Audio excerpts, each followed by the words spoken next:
Now we have an endgame puzzle, actually a very difficult one. So give it some thought, try to solve it, but it's not an easy one. This took me a bit of thought as well. I'm going to give you some hints that can guide you along the right path. First hint is that, of course, we're up a huge amount of material, but we cannot stop black's pawn from promoting. There's no way to control the b1 square directly, which means that black, if they promote and is able to keep that queen that they most likely promote to, we're not going to win the game. Second hint, what would Gotham chess do? Probably sacrifice the rook. So look for potential rook sacrifices. Third hint, only way that we would find use in sacrificing the rook is a potential knight fork. There's a knight on the board and a fork would be able to win black's future queen. So those are the 3 hints, and I hope that you'll be able to solve this study. One potential solution, which makes a lot of sense, which doesn't work, is, for example, we give a check on a7, rook to a7, force the king to b8, and then we play rook to a6. And now that looks like it sets up a fork because black promotes to the queen, and then we play rook to b6. And it looks like we won black's queen. But then black moves the king to the corner, not capturing the knight.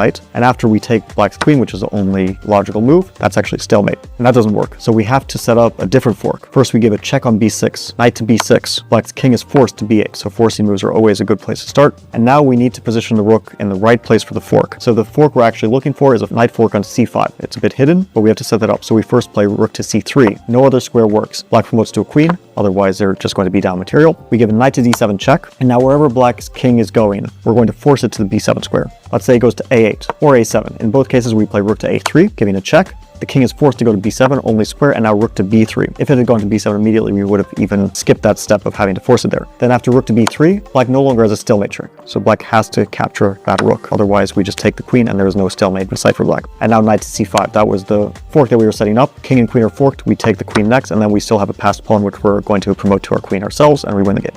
And that's the solution to the study.